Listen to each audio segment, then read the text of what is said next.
Como colombianos amamos nuestro país y nos unimos para seguir adelante, diciendo en una sola voz, avancemos con optimismo, desbloqueando las vías que nos llevan al progreso y pensando en la gente trabajadora de esta hermosa tierra, que necesita un impulso para volver a recuperar la alegría que nos caracteriza, respetándonos los unos a los otros, reconociendo los derechos propios y de los demás, abriendo nuestros corazones al diálogo, y solo así podremos alcanzar la armonía que nos hará renacer, haciendo una vez más que Colombia viva positiva. Positiva, la aseguradora de todos los colombianos. Muy buenas tardes para todos nuestros participantes. Les enviamos un cordial saludo desde Positiva Compañía de Seguros y Positiva Educa. Mi nombre es Paola Quintero y seré la encargada de guiarlos en esta acción educativa de la Comunidad Nacional de Conocimiento en Medicina Preventiva y del Trabajo, con la temática titulada Sesión 2, Importancia del diagnóstico de salud en la elección de los programas de vacunación para la salud laboral. Les solicitamos muy amablemente estar atentos y participar activamente en nuestro evento web. Pueden usar el chat de preguntas para realizar las inquietudes que puedan tener. Recuerden que a lo largo del evento o al final tendremos un espacio para dar respuesta a las preguntas formuladas. Es un placer para mí darle la bienvenida a nuestro experto, líder de la comunidad, el doctor Cristian Alonso Ramírez. Él es médico cirujano, magíster en educación e investigación cualitativa, especialista en administración de salud ocupacional, tecnólogo de higiene y seguridad industrial, asesor internacional, profesor de posgrado y maestrías de diferentes universidades nacionales e internacionales. Quien nos acompañará durante esta sesión, doctor Alonso, muy buenas tardes, qué gusto tenerte nuevamente con nosotros y bienvenido. Buenas tardes, Paola, ¿cómo estás? ¿Cómo te va? Bienvenidos a todos ustedes y en esta sesión, en este bonito día que además de eso juega nuestra selección, la idea es que podamos mirar en nuestra sesión 2 de nuestra Comunidad Nacional del Conocimiento de Medicina Preventiva y del Trabajo, nuestra sesión 2, importancia del diagnóstico de salud. Recuerden que eso es clave dentro de los programas de salud ocupacional, pero cómo ella es una herramienta para poder elegir los programas de vacunación y salud laboral. Recuerden que, además de eso, nuestra siguiente sesión tendrá una temática supremamente interesante, que es el tema de la deshidratación y el impacto en la salud de los trabajadores con esta elevación de temperaturas que se está dando a nivel mundial y que va a generar unos cambios bien importantes en trabajo externo e inclusive en aquellos áreas donde vamos a tener altas temperaturas. Pero si te parece, Paulita, primero procedamos con nuestra primera evaluación del día. Claro que sí, doctor. Muchas gracias. Entonces vamos a dar inicio a nuestro sondeo. Les recordamos que realizaremos 2 sondeos durante el evento, uno al inicio y el otro al finalizar. El primero tiene como objetivo evaluar los conocimientos previos de los participantes y el segundo medir lo aprendido. Iniciemos con la primera pregunta. La vacunación se usa en la prevención de A, riesgo físico, B, riesgo biológico, C, riesgo biomecánico, D, ninguna de las anteriores, E, todas las anteriores. Daremos 15 segundos a nuestros asistentes para que respondan la opción que consideren correcta. Estos son los resultados de nuestra primera pregunta. A, riesgo físico 5%, B, riesgo biológico 68%, C, riesgo biomecánico 0%, D, ninguna de las anteriores 2% y E, todas las anteriores 25%. Continuamos con nuestra segunda pregunta de este sondeo inicial. De los antecedentes de los trabajadores es importante para vacunación. A, antecedentes vacunales. B, edad y género. C, los riesgos a los que se expone. D, ninguna de las anteriores. E, todas las anteriores. 15 segundos y conocemos los resultados. Estos son los resultados de nuestra segunda pregunta. A, antecedentes vacunales 9%, B, edad y género 5%, C, los riesgos a los que se expone 25%, D, ninguna de las anteriores 2% y E, todas las anteriores 59%. Continuamos con nuestra tercera pregunta de este sondeo inicial. La vacunación tiene como objeto en los trabajadores A, reducción del riesgo biológico, B, disminuir ausentismo, C, ofrecer bienestar, D, ninguna de las anteriores, E, todas las anteriores. 15 segundos y conocemos los resultados. Estos son los resultados. A. Reducción del riesgo biológico 53%. B. Disminuir ausentismo 0%. C. Ofrecer bienestar 9%. D. Ninguna de las anteriores 0% y E. Todas las anteriores 37%. Conociendo así los resultados de este sondeo inicial, le damos el paso a nuestro experto, el doctor Cristian Alonso. Hola, muchas gracias. Bueno, comencemos con este tema. Además de eso, me parece que supremamente al lugar, después de todo este tema que tuvimos de pandemia y que hemos salido, y que hoy en día hay una activación nueva acerca del uso de tapabocas por las nuevas condiciones ambientales que se están dando. Al entrar al invierno y al entrar a esta época, se necesita la vacunación de personas, por ejemplo, de más de 65 años con influenza para que no se enfermen.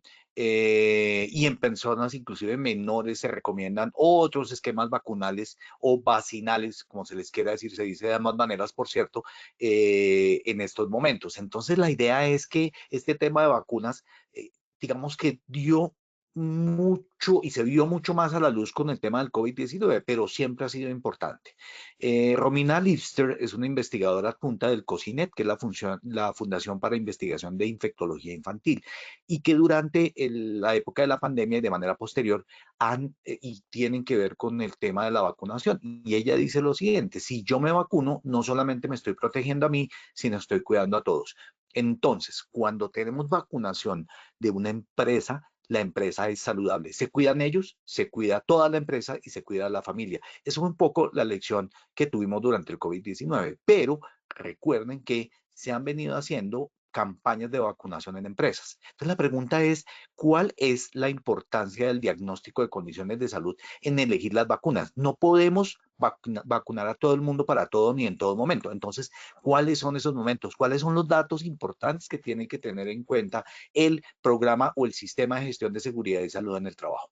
Y en ese orden de ideas, lo que vamos a hacer hoy como objetivo general es, vamos a revisar esa relación que existe entre ese diagnóstico de condiciones de salud y la vacunación. Claro, el diagnóstico de condiciones de trabajo también es importante dentro de la elección de los tipos de vacunación. Vamos a mirar primero las definiciones, el diagnóstico de condiciones de salud, qué es la vacunación, qué es la inmunización, cómo recordar unos conceptos generales y después entraremos al contenido como tal que tiene que tener el diagnóstico de salud. No existe una sola versión de qué debe contener. Sin embargo, aquí les daré las versiones más importantes. ¿Y cuáles son las fuentes? Las evaluaciones médicas ocupacionales, los fundamentos del diagnóstico como tal. Y finalmente vamos a mirar una herramienta que nos va a complementar el tema, que se llama Historia Natural de la Enfermedad, de la cual he hablado en otras ocasiones. Tengo, de hecho, un podcast solamente sobre ese tema. Y al final, cómo esas vacunas van por riesgo de tarea, por grupo etario y por género, y cómo debemos implementarlas dentro de la empresa, qué alternativas se tienen y les voy a dejar aquí un libro muy importante hecho por la Sociedad Colombiana de Medicina del Trabajo sobre las vacunas que se deben tener en empresa de acuerdo con los tipos de trabajo. Muy bien. En primera instancia, y para tenerlo en cuenta, debemos revisar el punto. Esto lo hace Alonso y Jiménez, habla sobre el panorama actual de las vacunaciones en España. En las empresas en España se debe hacer vacunación y queda claro y explícito en el tema. Claro, aquí en Colombia también, pero me llama mucho la atención de este artículo que les cuento allí, que está citado, que habla que en términos económicos y preventivos, la vacunación ha demostrado ser una medida eficaz y rentable. Fíjense esto, la vacunación es eficaz y rentable. ¿Para qué? Para prevenir enfermedades infecciosas. Luego estamos hablando de riesgo biológico, que es uno de los riesgos que nos afecta de manera genérica en las empresas y en algunas áreas específicas de la actividad económica, como es el caso de los lácteos, como es el caso de la ganadería, de la agricultura, que se va a presentar con mucha énfasis este tipo de riesgo. Entonces, nos sirve para prevenir las enfermedades infecciosas, que son inmunoprevenibles. No todas las enfermedades infecciosas se pueden prevenir, pero estas de las que vamos a hablar sí. Y obviamente lo debe hacer tanto a nivel individual como comunitario. Recuerden eso que tanto se cacareó de la inmunidad de rebaño. Esa inmunidad de rebaño significa que cuando yo tengo unos buenos niveles de vacunación a nivel individual, me protegen a toda la población. Y obviamente esto aplica dentro de las empresas. Gestionar los riesgos biológicos, porque se trata de riesgo biológico al cual apunta la vacunación. Recuerden, riesgo biológico en el entorno laboral. Ese sistema integral de gestión de riesgo, la vacunación hace parte de él y es parte fundamental. Es un elemento clave en la protección personal. Casi, y fíjense que esto, digamos, dentro del modelo de Level y Clark, lo maneja dentro de la fase previa inclusive al factor de riesgo. Yo ya lo tengo expuesto al factor de riesgo, pero la protección individual de la vacuna le va a proveer una protección adicional muy importante. Lo consideran ellos un elemento de protección individual, es decir, lo carga el individuo y lo protege contra el factor de riesgo. Esto es supremamente importante frente al riesgo individual. Es decir, él se puede enfrentar al factor de riesgo biológico, lo puede afectar, pero lo va a afectar menos que a las personas que no están inmunizadas. Y fíjense que he utilizado dos términos, vacunación e inmunización. Ya les voy a explicar cuál es la diferencia entre ellos. Entonces, hay que ser muy específicos y obviamente que, al igual que los elementos de protección personal son obligatorios, esta vacunación debe ser obligatoria y es una responsabilidad tanto del trabajador como del empleador. Obviamente que se tiene que capacitar al trabajador para que entienda qué tan importante y qué tan valiosa es la vacunación. Bien, la vacunación tiene objetivos en el ámbito laboral, obviamente. Esto que hablan aquí los españoles de calendario de vacunación realmente se refiere en Colombia a los esquemas de vacunación del adulto sano. Todos los adultos tenemos que tener un esquema cumplido. Yo estoy seguro que, y lo digo porque en mi consulta cuando le pregunto al paciente trabajador si tiene todas sus vacunas, me dice, sí, tengo todas las que debería tener en regla, es decir, tengo mi esquema completo. Sin embargo, no recuerda ni cuáles tiene, ni si le aplicaron todas. Y recuerden que en el tiempo estos esquemas han variado. Entonces, hoy en día hay personas que tenemos protecciones mucho más altas que otras por el tipo de vacunación que se dio en su momento. El Estado en general y las IPS y las EPS hacen campañas de vacunación, al igual que las ARL. Eso contribuye a reducir que haya ausencia laboral por esas enfermedades infecciosas. Cuando yo tengo un trabajador protegido con una vacuna contra varicela, si aparece la varicela en un brote, los que están vacunados van a tener o mucho menor tiempo o simplemente no van a tener la varicela. Eso disminuye el ausentismo. Entonces, uno de los objetivos adicionales es disminuir el ausentismo. Y obviamente eso provee bienestar a la gente. El hecho de que se vaya incapacitado no quiere decir que va a gozar la incapacidad. Por el contrario, muy seguramente se va a sentir muy mal por la fiebre, por el brote, porque va a tener que estar aislado. Luego, también ofrecemos a través de los programas de vacunación una oferta de bienestar a los trabajadores. Recuerden entonces que es proteger contra el riesgo biológico, tener una disminución del ausentismo y finalmente proveer bienestar a los trabajadores.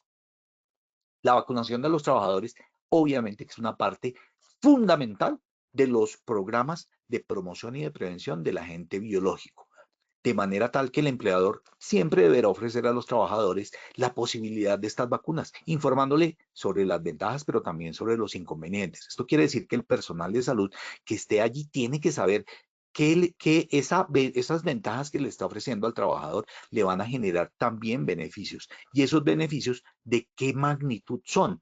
Eso solamente lo sé cuando puedo tener acceso a la información completa sobre vacunas. Existen muchos libros, aquí les voy a dejar uno muy interesante, que es, como les decía, el de la Sociedad Colombiana de Medicina del Trabajo, donde se habla de todos los esquemas de vacunación, cuáles son los riesgos, importantes saberlos. En empresa es clave saber que una persona vacunada dentro de las instalaciones de la empresa por la vacuna puede inclusive tener eventos catastróficos que lo pueden llevar a la muerte, eso es cierto, pero eso es una incidencia muy baja, más allá de 1 en 10.000 o 1 en 100.000 trabajadores, que es por mucho menor que las ventajas que ofrece inmunizar al trabajador. Pero eso pone entonces en la idea a la empresa de preguntarse qué estrategias hay de vacunación. Y uno puede mandar a los trabajadores a vacunarse de manera extramural, es decir, en las IPS, para no asumir ese riesgo.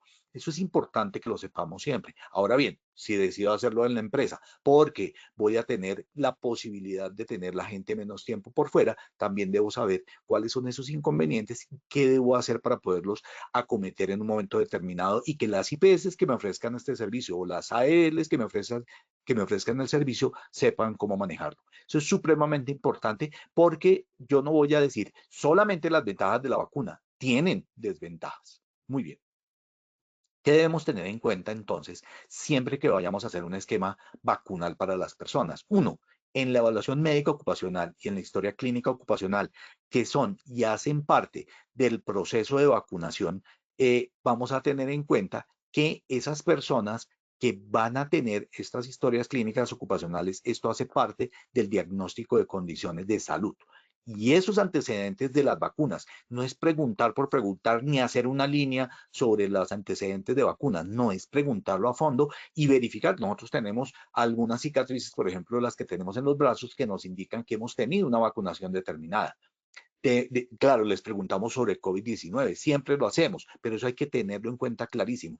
Y detectar si algún trabajador no ha recibido todas las vacunas establecidas para el esquema de adulto.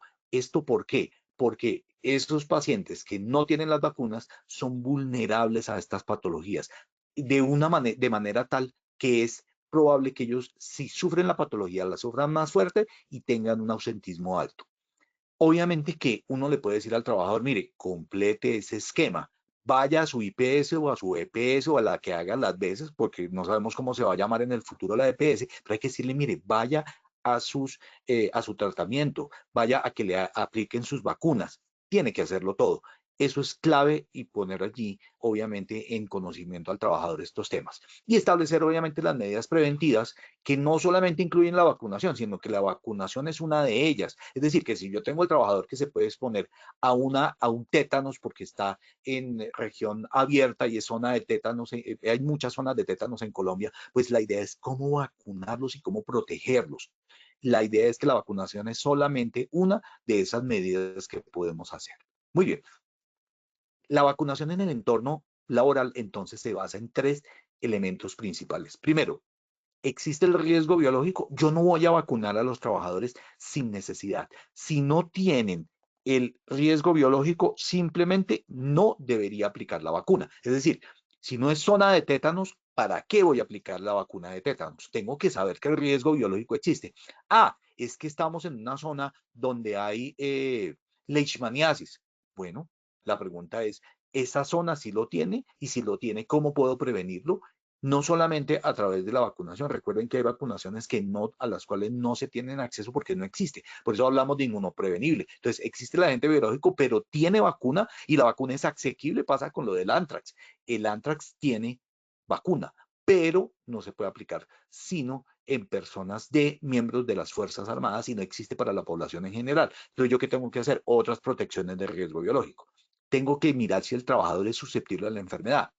Lo que les contaba acerca de la influenza. La influenza es una gripa, ya sabemos cómo de fuerte puede llegar a ser, que en personas mayores a 60 años puede llevarlos a la muerte dependiendo de su estado inmunológico.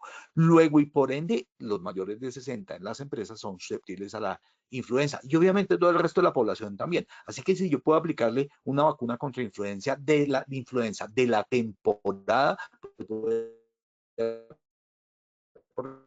protegerlos a todos contra la posibilidad de tener un tipo de infección viral muy fuerte y muy molesta que va a generar ausentismo e inclusive en algunos casos fatalidad, muy poquitos, pero se puede dar. La patología, luego debo ver esa susceptibilidad de los trabajadores. Debo tener en cuenta si la vacuna es eficaz contra el agente biológico del que estamos hablando. Pasa con la rabia. La rabia, obviamente, tiene vacuna. Entonces, en trabajadores que trabajan, pues, trabajadores que laboran en áreas externas donde se pueden exponer a ratas, a perros que pueden estar contaminados, la idea es que yo a ellos puedo utilizar un esquema de vacunación de la rabia. Sin embargo, la misma vacuna de rabia tiene sus peligros. Entonces, yo debo elegir quiénes son aquellos que tienen la posibilidad de tener esta vacuna de manera eficaz. Y ese sería el punto clave para poderlo aplicar. En cuanto a los grupos de riesgo laboral, es importante ver cuáles requieren vacunación. Eso es clave porque es que resulta que existe, por ejemplo, el personal sanitario. Nosotros en salud nos exponemos a hepatitis A, hepatitis B, VIH que no tiene vacuna hoy en día, pero hepatitis A y B sí, por ejemplo, la gente que trabaja en servicios públicos esenciales, cuando se recoge las basuras, cuando en las empresas hay desperdicios y esos desperdicios pueden contener restos sanguíneos o restos de materia fecal. Esas personas se exponen a hepatitis B, por ejemplo. Los trabajadores que están en instituciones penitenciarias, la gente que trabaja en el IMPEC, tiene una gran exposición a riesgo biológico, porque además de eso, los reclusos las agreden y obviamente esto implica no solamente la agresión desde el punto de vista traumático del accidente de trabajo, sino la exposición a factor de riesgo biológico. Las residencias de personas mayores, donde se están cuidando personas mayores que requieren cuidados especiales. Allí hay exposición a riesgo biológico y muchos de ellos van a ser susceptibles de vacunación. Pero miren lo interesante, si ellos, como les dije en la frase inicial, si ellos se cuidan, cuidan a las personas que están cuidando, porque obviamente si una persona tiene la posibilidad de no tener una patología fruto de esta vacunación, pues no va a infectar a estas personas mayores. Entonces, yo también tengo que ver si mi servicio genera la posibilidad y la potencialidad de infección por riesgo biológico y si lo puedo prevenir, voy a proteger también a mis clientes, que en este caso serían las personas mayores. Los centros de atención a personas en discapacidad, las personas en discapacidad son altamente vulnerables, pero también el trabajador que está allí, los cuidadores de pacientes de alto riesgo, los trabajadores expuestos a sangre y a fluidos, y no es solamente el sector salud, también las personas de recolección, las personas de desechos especiales, de lo que llamamos desechos peligrosos, los docentes en centros de salud de educación infantil. Ustedes no saben un docente cuánto se expone a los brotes gripales que son estacionales. Es clarísimo que ellos se van a exponer a esto en la medida en que los niños traigan y lleven todas estas gripas y todas estas infecciones respiratorias. Los trabajadores de industria alimentaria, pero por supuesto que sí. Recuerden que hablábamos del anthrax. El anthrax en Colombia es endémico y lo podemos encontrar en ciertas áreas. Los que tienen contacto con animales salvajes. Hablamos de del riesgo de anthrax y del riesgo de rabia, muy importantes. Trabajadores inmigrantes con vacunación insuficiente o incorrecta, los trabajadores que vienen y que estamos contratando hoy en día, que provienen, por ejemplo, de Venezuela, han tenido una vacunación insuficiente. Luego diluyen la protección en rebaño que tenemos en nuestras empresas. Hay que incluirlos a ellos también en esa protección. Y recuerden que aquí en Colombia la protección de la vacuna no vale nada. Lo que vale es la aplicación y eso para las empresas. De resto no van a tenerlo y la mayoría de EPS brindan este tipo de programas de manera gratuita, al igual que las ARLs. Ahora bien, ¿cómo el diagnóstico integral de condiciones de trabajo y salud, incluido el de salud, que es el del que estamos hablando, tiene que ver con la forma en que elegimos las vacunas? Bueno, lo primero es importante definir qué es el diagnóstico integral de condiciones de trabajo y salud. Es ese conjunto de datos organizados de manera sistemática y adquiridos a partir de una identificación, evaluación y análisis de los factores de riesgo. Entonces, tenemos una gran cantidad de información en todos los programas del Sistema de Gestión de Seguridad y Salud en el Trabajo. Pero recuerden que tenemos condiciones de trabajo. Entonces está lo que antes se llamaba panorama y que en realidad es la matriz de identificación de peligros y de riesgos, que contiene cuáles son los factores de riesgo a los cuales voy a exponer a mi población trabajadora. Y por el otro lado, el diagnóstico de condiciones de salud. El diagnóstico de condiciones de salud que se realiza con base en las evaluaciones médicas ocupacionales periódicas y que me da el estado de salud de todos mis trabajadores, que tiene una cantidad de información interesante e importante que debo saber manejar y entender para poder elegir cuáles son las vacunas que son más adecuadas en este proceso. ¿Qué es entonces el diagnóstico de condiciones de salud? En primera instancia, y para que lo tengamos en cuenta, son esas variables objetivas y subjetivas de orden fisiológico, psicológico y sociocultural que determinan y condicionan el perfil social, demográfico y de mortalidad trabajadora. Eso sonó terriblemente complejo, pero es sencillo. Entonces, lo primero, recuerden, hay variables objetivas y subjetivas. ¿Qué significa objetiva? La tensión arterial es objetiva porque yo la mido con un elemento. La temperatura es objetiva porque yo la mido con un termómetro. Y subjetivo es lo que me reporta el trabajador. Ambas igual de valiosas. ambas igual de valiosas. ¿Y qué hace eso? Que esas variables objetivas y subjetivas, qué enfermedades ha tenido el trabajador, qué edad tiene, qué conformación de género tenemos en nuestras empresas. Toda esa información determina que el perfil sociodemográfico. ¿Y lo sociodemográfico a qué se refiere? ¿Están casados, son solteros, qué edad tienen, cuántas mujeres y cuántos hombres hay? Eso se llama pirámide poblacional. Ese es lo social y lo demográfico. Y la morbimortalidad se refiere a de qué se han enfermado y de qué han muerto mis trabajadores. Entonces tenemos muchas variables, tanto fisiológicas, psicológicas y socioculturales, que son importantes dentro del diagnóstico de condiciones de salud. No olvidar que el diagnóstico de condiciones de salud es genérico, es decir, es de toda la población, pero yo como parte del programa y del sistema de gestión de seguridad y salud en el trabajo, como miembro del equipo en salud, como médico, como los diferentes perfiles que tengan terapeutas ocupacionales, físicos, enfermeras, psicólogos, todos tenemos acceso a esa información individual y con eso podemos hacer nuestros programas de promoción y prevención. Entonces, el diagnóstico de condiciones de salud es el gran marco sobre el cual yo organizo mis acciones, no solamente el de condiciones de trabajo. En el decreto 2346, el artículo 18 habla del diagnóstico de salud y dice que toda persona natural o jurídica que preste evaluaciones médicas ocupacionales, es decir, si ustedes lo contratan, si ustedes tienen su médico o si lo hacen de manera interna o externa, contratado o subcontratado, esas personas deberán realizar un diagnóstico general de la población trabajadora, un diagnóstico de salud de esa población. Y obviamente ese diagnóstico es la herramienta sobre la cual se hará el cumplimiento de las actividades de los programas de medicina preventiva del trabajo. Claro, como lo dice la 1016, pero ¿qué me está diciendo esto? Si yo tengo un prestador, él debe enviarme el diagnóstico general de salud, el diagnóstico de condiciones de salud de mi empresa. Pero ojo, ese diagnóstico, si yo lo estoy haciendo con una empresa externa, solamente utiliza las evaluaciones médicas ocupacionales. Sería muy corto ese diagnóstico. Hay que enriquecerlo. ¿Y cómo? Con ciertas variables. Entonces, recuerden, yo puedo ayudar con ciertos elementos a ese diagnóstico. Ahora voy a mostrarles qué contiene el diagnóstico y cómo cada una de estas partes se une a la elección de vacunas. Entonces, tenemos por un lado la parte social y demográfica. ¿Por qué lo social y lo demográfico es importante aquí?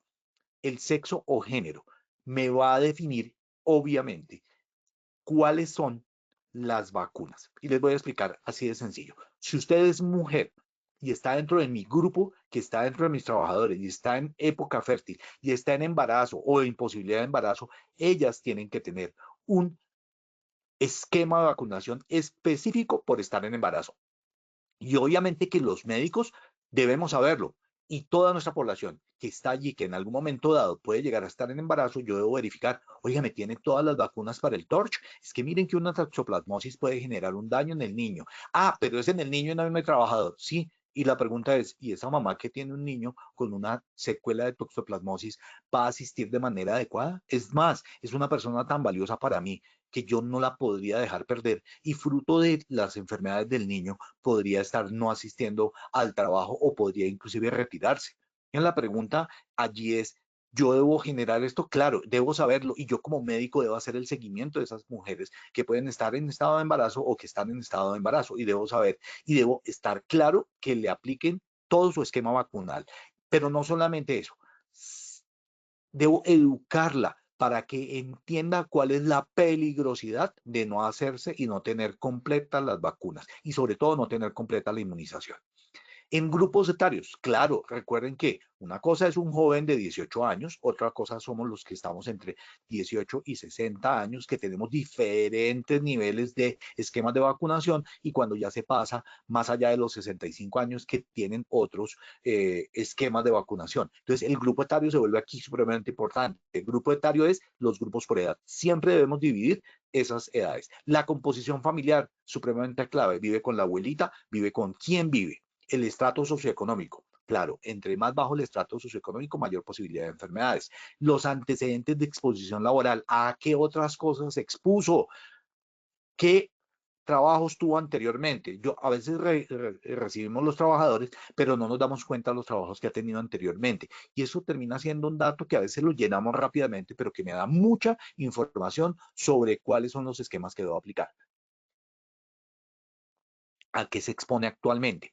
Cuando yo contrato un grupo de médicos externos que me hace las evaluaciones médicas ocupacionales, en ocasiones no tiene una claridad sobre los criterios que se aplican para una inmunización determinada. Entonces, si ellos no saben los factores de riesgo, si ellos no saben a qué se exponen, si ellos no conocen el trabajo, pues lo van a hacer de manera genérica y ustedes sí tienen que tener un trabajador que conozca sus condiciones de salud. Miren, yo siempre que hago un trabajo, no importa que sea corto o largo, siempre pido conocer la empresa. Primero me enriquece como ser humano, pero segundo me permite conocer efectivamente cuáles son los factores de riesgo a los cuales se expone y cómo yo puedo proteger a este trabajador. Si yo no conozco la labor, sino que yo estoy allá sentado en un consultorio y me llegan de cientos de empresas, pues no voy a tener especificidad. Eso es supremamente claro. Muy bien. Adicionalmente a eso, ¿qué sintomatología tiene el trabajador? Es que me llegó y tiene una sintomatología gripal. Pues obviamente yo ya sé que este está contaminando al resto. Tienen cobertura de influencia. ¿Quiénes son sus compañeros? Ah, es que este tiene influenza y puede contaminar a los demás. Pues obviamente tendremos que tenerlos vacunados. Entonces, hacer un poquito de detalle sobre estos puntos. Muy bien, las pruebas clínicas y paraclínicas. Recuerden que hemos hablado de los índices biológicos de exposición. No es hacer cuadro hemático parcial de orina para todos y además de eso visiometría. ¿Cuáles son los que se requieren realmente en este trabajo? ¿Qué diagnósticos tengo encontrados en la población trabajadora? Y ahorita les voy a dar una orientación de cuáles son los códigos que son importantes para nosotros, por vulnerabilidades y además de eso por patologías que pueden llegar a tener.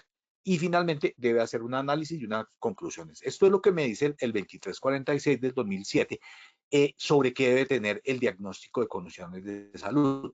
Pero para que lo tengamos claro, yo debo establecer unos perfiles. ¿Cuáles son los perfiles? El social y el demográfico, el de mortalidad y la opinión directa del trabajador. Son claves. Entonces, yo esto de la opinión de los trabajadores lo debo hacer sobre cuáles son los signos y síntomas que reporta el trabajador. Ah, es que yo tengo tales signos y síntomas. Ah, eso me orienta que puede haber aquí una enfermedad infecciosa o que está expuesto a riesgo biológico. Recuerden que uno no diagnostica lo que no sabe. Luego el médico tiene que estar muy bien entrenado.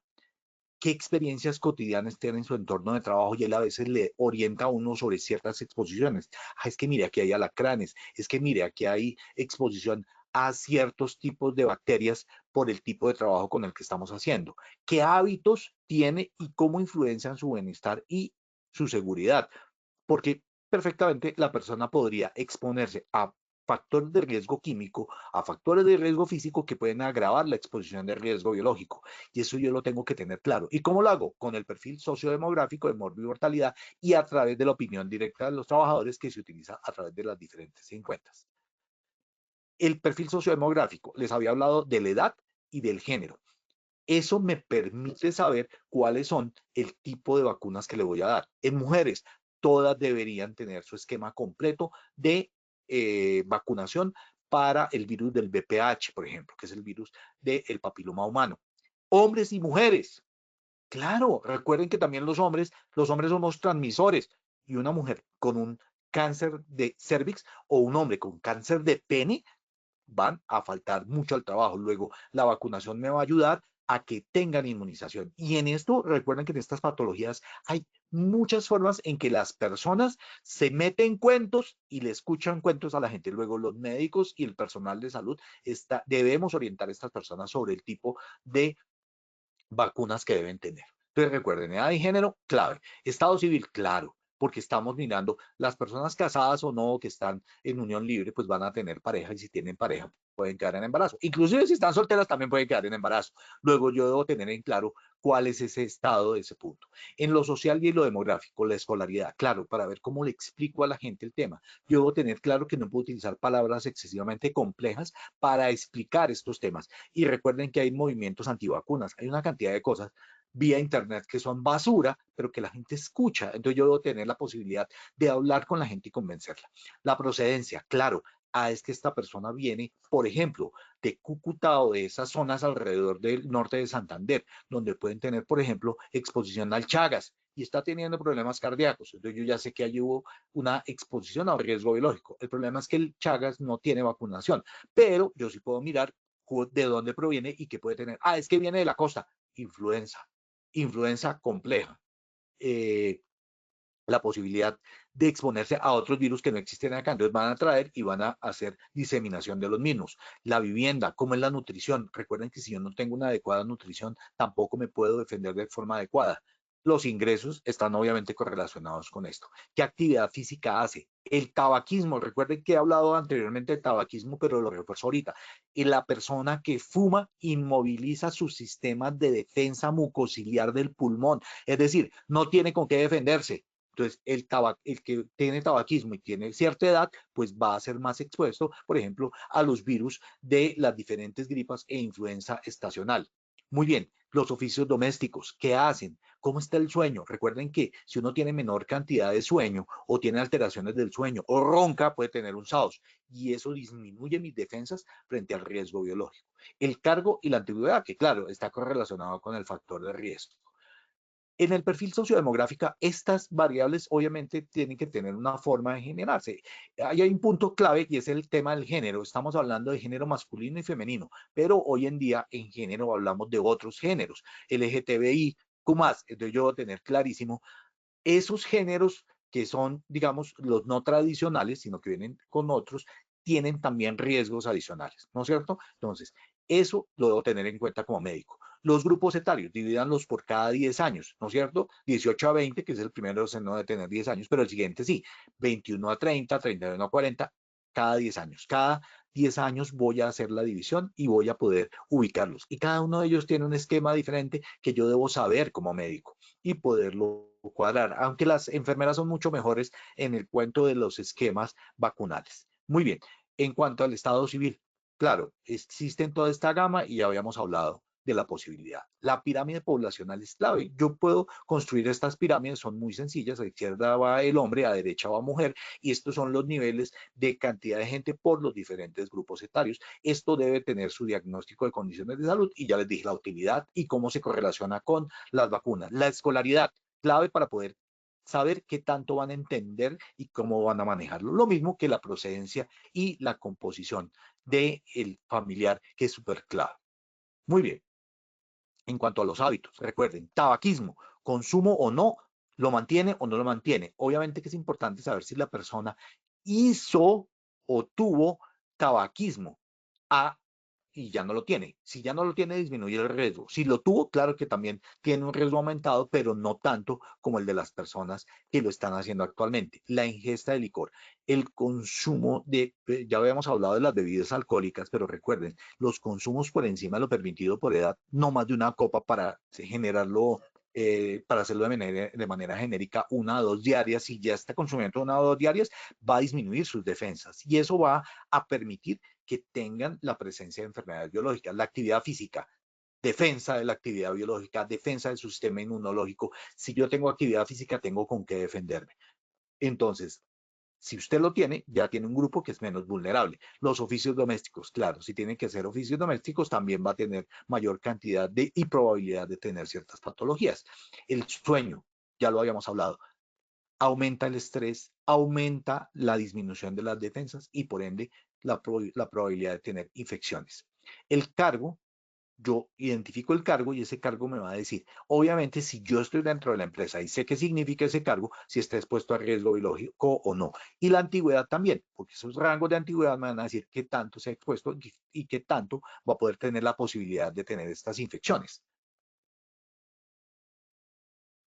Miren qué interesante, el perfil de morbimortalidad aquí. Entonces, el comportamiento de la morbimortalidad, es decir, qué enfermedades ha tenido, cómo es el panorama en mi empresa de estas enfermedades, cómo se ha comportado la morbimortalidad por accidente de trabajo y cómo se da el comportamiento del ausentismo. Entonces, miren cómo cuando yo les decía que la evaluación médica ocupacional no es suficiente dentro del perfil de morbimortalidad, es porque a mi diagnóstico de condiciones de salud, yo tengo que agregarle de qué se enferma la gente por la EPS, es decir, de origen general. ¿De qué se enferma por el accidente de trabajo, la enfermedad laboral y cómo se ha comportado el ausentismo?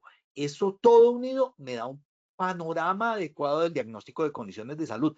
Y claro, los diagnósticos que allá aparecen me van a decir si tengo o no la probabilidad de verificar consecuencias de riesgo biológico. Ya les voy a mostrar los grupos de C y E que son importantes. Entonces, antecedentes de accidentes de trabajo y enfermedades laborales. Averigüenlos bien y sepan qué ha tenido, al igual que qué enfermedades de origen general. Eso hay que tenerlo clarísimo y hay que tener un diagnóstico de qué patologías han tenido. Si le hemos hecho exámenes de laboratorio, audiometrías, perfil lipídico, glicemia, cuadro hemático, creatinina, voy identificando grupos especiales. Por ejemplo, los diabéticos, por ejemplo, los hipertensos, cuando en el examen físico me aparece alguien con hipertensión arterial. Todos ellos, un SAOS, una enfermedad que se llama el síndrome de apnea hipopnea del sueño, es decir, los que roncan y los que hacen apneas, todos ellos son más vulnerables a las infecciones y por ende yo voy a tener perfecto el esquema biológico de ellos de inmunización, es decir, de vacunación. Por otro lado, los códigos de diagnóstico, que era lo que les pronosticaba ahorita. Estos códigos de diagnóstico del CIE-10 va a haber un cambio en CIE-11. Tan pronto lo haga, yo meteré una capacitación especial para mostrarles cómo cambiaron y cómo eso nos modifica los diagnósticos de condiciones de salud. Pero como seguimos utilizando CIE-10, estos son los códigos. Ojo, ¿qué códigos son importantes para nosotros? El grupo 1, que va de A00 a B99, habla de enfermedades infecciosas y parasitarias. Importante para saber a qué voy a vacunarlos. Pero muy importante esto, los tumores y neoplasias, personas que tienen mayor vulnerabilidad, las personas con patologías neoplásicas, es decir, con cáncer, deben estar vacunados. Entonces, eso me orienta que ese grupo yo debo tenerlo vacunado.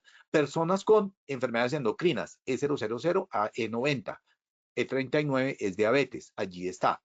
Personas con trastornos mentales y del comportamiento, también, porque van a tener mayor vulnerabilidad. ¿Cuál es la depresión? La ansiedad y la depresión son más vulnerables a las enfermedades infecciosas. Cuando usted es feliz, cuando usted tiene una sanidad mental, no va a tener problemas de tipo infeccioso. Solamente para hablar de ellas. La N00 a la N99, aparato geniturinario, personas con insuficiencia renal. ¿Y quiénes tienen insuficiencia renal? Los diabéticos y los hipertensos pueden llegar a insuficiencia renal. Luego, todos estos códigos yo tengo que tenerlos claros. ¿Dónde están los hipertensos? En I10X. Entonces, esto es I00 a I99, sistema circulatorio. Fíjense cómo estas clasificaciones también me ayudan a orientar el tipo de programas. ¿De dónde sale el diagnóstico de condiciones de salud? Como les decía, las evaluaciones médicas ocupacionales con todas sus variabilidades, las incapacidades temporales y los accidentes de trabajo y enfermedad general. Es probable que si yo tengo una EPS, yo le pueda pedirle el diagnóstico de condiciones de mi empresa porque ellos tienen mucha información. Que hoy en día estén un poquito de capa caída, sí es cierto, pero ellos tienen cómo suministrar esa información. Muy bien. Recuerden que las evaluaciones médicas ocupacionales que están regladas en la 2346 son importantes en cuanto más calidad tengan y me permite elaborar los diagnósticos de condiciones de salud. Es la base, pero no lo único como les mostré. Luego ustedes tienen que tener clarísimo que estas personas que hagan mis evaluaciones médicas ocupacionales, que me hagan el diagnóstico que es obligatorio, como les mostré en el artículo 18, deberán darme un diagnóstico adecuado de condiciones de salud y si le doy más herramientas, pues lo van a hacer mucho mejor. Recuerden también que hemos hablado de la historia natural de la enfermedad. En la historia natural de la enfermedad, hecha por Level y Clark, por ejemplo, es una muestra de hepatitis B. La hepatitis B, ¿qué me muestra? Que el virus de la hepatitis B es el que puede generar. ¿Es el virus de la hepatitis B susceptible a que yo haga inmunización? Sí. ¿Quiénes son los que pueden hacer la patología? Entonces, es cualquier ser humano de cualquier edad y género. Entonces, aquí no incluye ni la edad, ni si es hombre o mujer, o si tiene alguna otra elección de género. El factor de riesgo, es importante mirar si hay antecedentes familiares. Entonces, fíjense cómo esta historia natural de la enfermedad me está diciendo cómo oriento la historia clínica ocupacional. ¿Cuál es el medio ambiente? Entonces, puede haber transmisión perinatal, es decir, alrededor del embarazo, puede haber exposición a sangre infectada o líquidos corporales, ya sean vaginales o seminales. Luego ya me está orientando en qué tareas, por ejemplo, en el sector salud voy a tener probablemente exposición. Ahora, el uso de la reutilización de agujas. Entonces, el hecho de que tengamos un trabajador que haya tenido, por ejemplo, transfusiones o que haya tenido utilización de drogas psicoactivas inyectables. Tatuajes, importantísimo. Todos estos son medio ambiente que puede transmitir la hepatitis B. Ahora bien, en la etapa subclínica, recuerden que antes de atravesar el horizonte clínico es donde yo puedo utilizar la vacuna de la hepatitis B. Pero importante, que tenga todas las vacunas y que genere inmunidad. Ya les voy a explicar qué es eso. Ya se los he dicho en varias ocasiones, pero ya lo voy a explicar. Muy bien. Y, por ejemplo, este es de BPH para las mujeres. Importantísimo. Miren, aunque alguien podría decir, claro, el virus del papiloma humano tiene muchos serotipos, es decir, hay muchas variables. Las 5 variables más importantes están aquí contempladas. Luego, en la protección específica, miren, primer nivel, protección específica, vacunas profilácticas, la Gardasil 9 es obviamente la mejor forma de evitar que una mujer muera de cáncer de cervix. Créanme que es una tragedia, no solamente para ella, sino para su familia y también para la empresa. Por otro lado, e importante recordar en este punto esto que les voy a contar. Uno, ¿qué es una vacuna? Eso es lo que habíamos hablado, ¿no? Entonces, hay muchos tipos de vacunas. Recuerden, con el tema del COVID-19 se volvieron famosas las vacunas. Claro, inclusive uno podría pensar que con el tema del VIH debió haberse sacado rápido una vacuna, pero no es posible debido a la gran variabilidad de la cápsula. Ellos como que cambian su cédula, por decirlo de alguna forma, lo que exponen, entonces es muy difícil hacer una vacuna. No contra todo hay vacuna. No hay vacuna en este momento contra el VIH, pero sí contra el VPH y es súper clave tenerlo. Entonces, la sustancia que es la vacuna es una suspensión de un organismo. Puede ser que ese microorganismo esté atenuado o muerto, es decir, yo puedo introducir un virus muerto o una bacteria muerta para que yo entrene mi sistema inmunológico y cree defensas contra él. Puede ser que esté muerto o que esté atenuado. Atenuado significa que está con menos vitalidad, pero también puedo utilizar proteínas, también puedo utilizar proteínas hechas en laboratorio que son parte de esa vacuna que muestra el antígeno. El antígeno es lo que él muestra para poderse identificar y el anticuerpo es el que identifica ese antígeno. Entonces, una vacuna puede ser, como les digo, microorganismos vivos, atenuados, muertos, también pueden ser proteínas, como el caso de las vacunas que se utilizaron durante el COVID-19, que fue un gran avance en términos de vacunas. Pero importante también es qué es la inmunización, que era lo que les decía. Entonces, ¿cómo se logra la inmunización de una persona? Cuando tiene el esquema completo. Luego es muy importante que las personas se apliquen las vacunas en su totalidad. Son 3 dosis. Son una dosis ahora, una en un año, como es el caso del tétanos, una en 5, una en 10, y de ahí cada 10 años eso lo va a mantener protegido. ¿Qué pasa con el COVID-19? Tuvo sus vacunas y cada año hay que hacer el reforzamiento. Eso es súper clave. Esperemos pues que se mantenga ese tema de traer esas vacunas. Pero la idea, ¿cuál es? La idea es que en hepatitis B, en hepatitis A, hay que mantener el tema sarampión, parotiditis, tosferina, neumonía, poliomielitis, enfermedades diarreicas por rotavirus. Pues hay que mantener la inmunización de las personas. Y significa eso que se aplicó su esquema completo y que levantó defensas. En el caso del personal de salud, en la hepatitis B debemos verificar que efectivamente tenemos defensas contra la hepatitis B y si no, se refuerza la inmunización. Pero eso es inmunizar. Ahora bien, como empresa, ¿qué debo preguntarme? ¿Para qué hago la inmunización? Uno, ¿reduzco riesgos? Sí. ¿Reduzco el ausentismo? Claro que sí. Tercero, ¿hago y ofrezco bienestar a mis trabajadores? Claro que sí. Yo puedo inclusive incluir a las familias de mis trabajadores, por ejemplo, en esas ferias de salud. Ahí uno puede como empresa también comenzar a diferenciarse. También fideliza a los clientes. Yo puedo incluir a los contratistas temporales. Y recuerden que hay muchas formas en que yo puedo, digamos que financiar estos esquemas de vacunación. Obviamente, ¿de dónde vienen los recursos? Por ejemplo, si yo reduzco el riesgo, la ARL, por ejemplo, podría ser gran participante porque puede ser un riesgo de tipo laboral. Entonces, a ella le interesa. Vamos a tener una financiación. El control de brotes, obviamente que yo puedo tener ciertos brotes como pasó con el COVID-19 y como pasa con otras patologías que yo puedo entrar aquí a manejarlas y que van a ser, digamos que a beneficiarme a mí, al trabajador, a la empresa y a la familia. Reducen el ausentismo, pero por supuesto que sí. Les dije el tema del manejo de la varicela. Claro, eso es, ustedes no saben, por ejemplo, en la sabana, en empresas de flores, la cantidad de pacientes que tienen varicela y eso genera unos ciclos de infección que van a generar mucho ausentismo. Ofrecer el bienestar, claro, yo puedo utilizar préstamos de los fondos, de las cooperativas, hacer pago compartido entre el empleador y los trabajadores, donaciones, en fin, existen muchas formas de hacerlo. Estas son claves que les recuerdo de la vacunación empresarial. Y recuerden que siempre tenemos que tener un flujograma que me identifique quiénes son los que tienen el perfil de riesgo. No a todos les voy a aplicar la vacuna, no para todos es necesario, para los que estén expuestos, los que tengan las vulnerabilidades y aquellos en los que se apliquen. También tengo que tener en cuenta que la vacunación requiere de una cadena de frío, si no, se va a dañar la vacuna. Recuerden que también debo registrar en carnet, debo tener coberturas, debo tener comunicación, folletos, afiches. Las EPS y las IPS tienen un gran acervo de este manejo, al igual que ARL, de cómo hacer el poder promover que la gente tenga esta aplicación de vacunas en empresa. Entonces, en el diagnóstico de condiciones de salud como conclusión, son importantes los grupos de edades y los géneros. Ya les había dicho por qué. Indicarle a los trabajadores que deben utilizarse y deben tener sus esquemas completos de vacunación para tener inmunidad.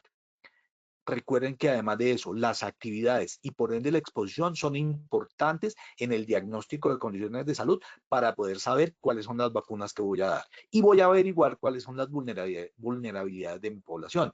Están diabéticos, hipertensos, tienen más de cierta edad. Eso yo lo tengo que tener claro para poder saber quiénes son los vulnerables. Y eso depende de cada patología. Eso lo iremos hablando en la medida en que avancemos en este año y que podamos tener estas charlas donde podemos compartir de manera amable y de manera muy sencilla estos conocimientos. Recuerden que el diagnóstico de condiciones de salud es genérico, pero para nosotros en salud, para quienes trabajamos en el área de la salud, dentro de las empresas podemos conocer el detalle y así podemos llegar a cada uno de los trabajadores para ofrecerle el esquema vacunal que corresponda o vacinal que corresponde para cada uno.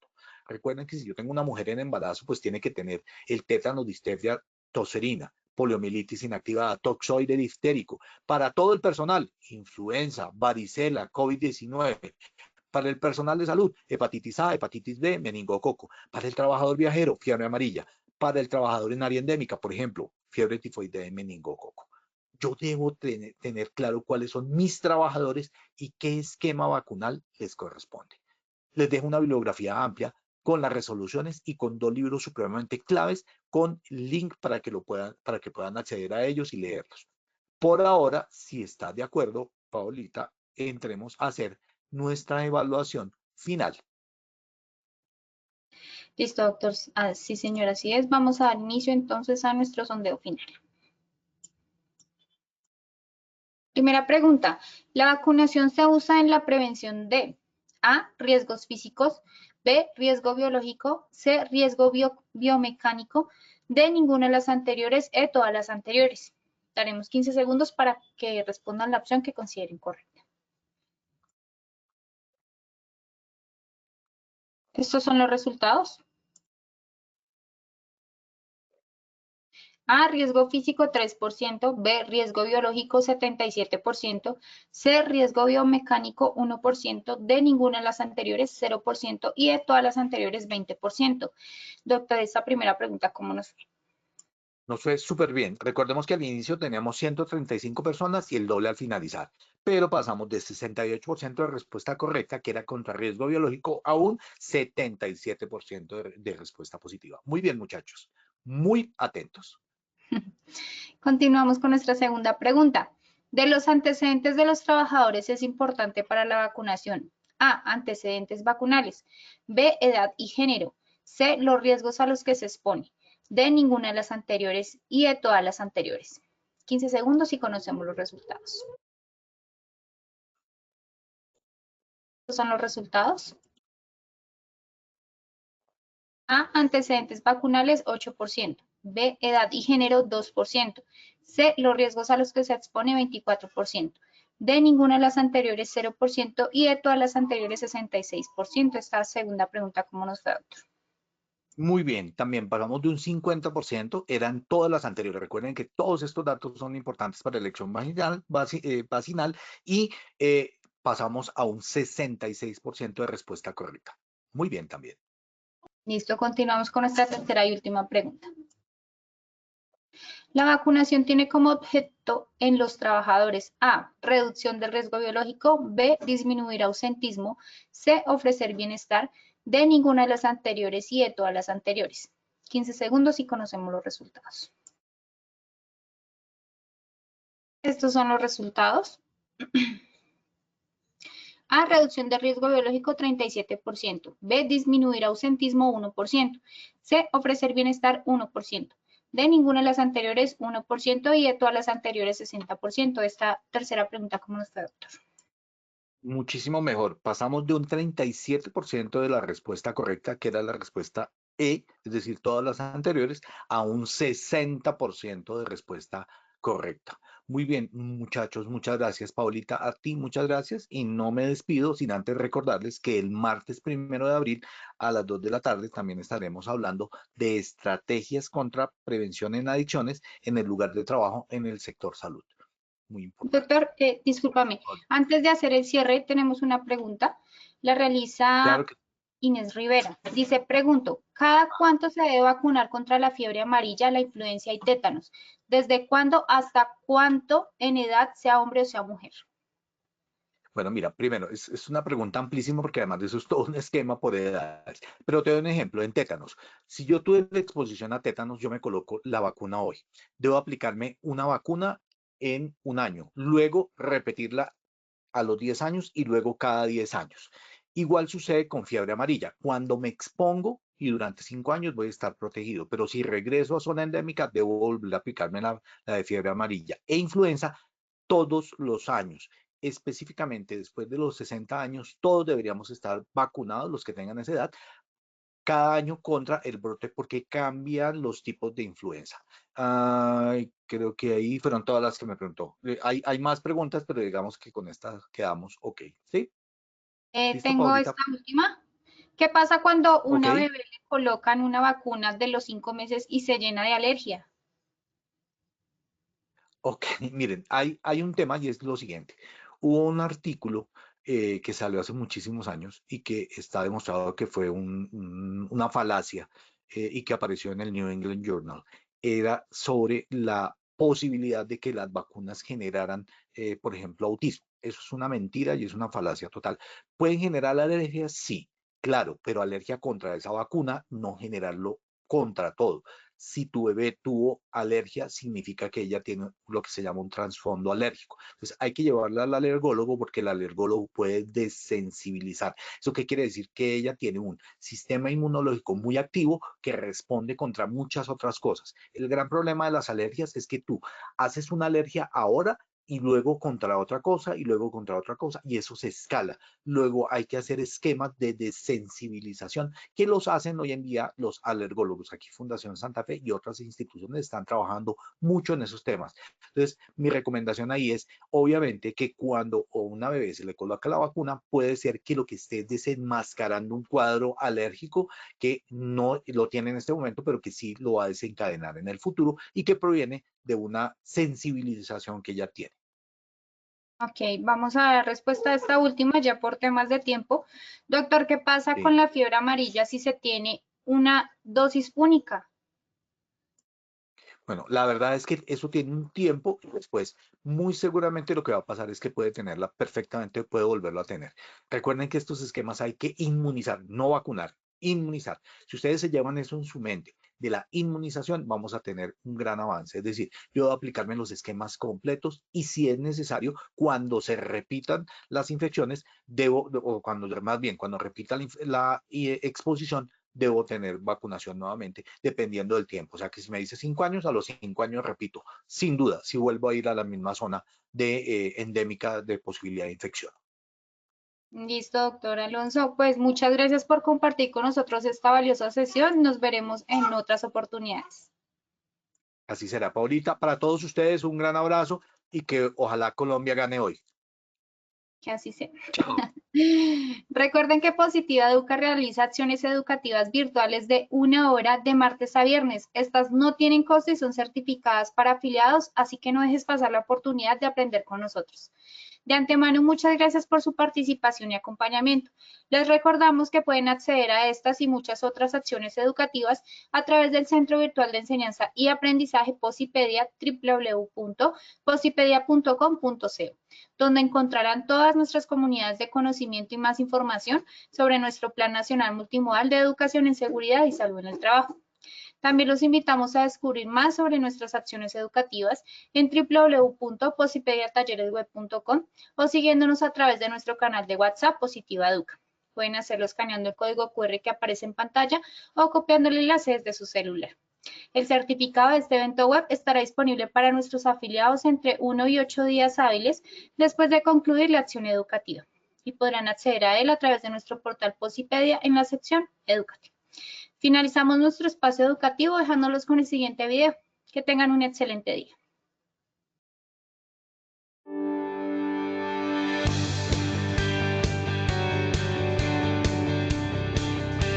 En este evento dimos una cobertura importante con más de 350 participantes que se llevan conocimientos de todos nuestros programas para intervención de la siniestralidad en sus empresas. Es un congreso que me ha servido mucho, he despejado muchas dudas y he aprendido y tengo que aprender mucho más. Y Positiva abre las puertas para que estos conocimientos se den y podamos gerenciar y aplicar todos los conocimientos y cuidar mucho más de nuestro personal. Y ha sido muy gratificante ver nuevas formas de aprender y de intervenir la seguridad y la salud en el trabajo. Las personas que asistieron a este congreso se llevan una imagen 1000% de interrelación con Positiva, porque se dieron cuenta que cada día que pasa Positiva interactúa más con sus clientes, con sus empresas y con sus trabajadores y se preocupa por la capacitación continua en cada una de las áreas de la administración de riesgo laboral. Todas las conferencias han sido excepcionales. Una en particular es aplicar la ética en nuestras empresas para el tema de ARL y esto despierta el sentimiento de ser humanos y saber que estamos trabajando con personas y que debemos cuidarlas para que esas personas regresen a su casa y a su familia. Los invito a que hagan partícipe de este tipo de actividades porque nos ayudan a enriquecer nuestro conocimiento, nos ayuda a conocer un poco más todos estos temas, por mucha o poca experiencia que tengamos, nos ayuda a sumergirnos más en esta bonita carrera, en estos bonitos temas que es la seguridad y salud en el trabajo. ¿Cómo estamos dejando el Atlántico?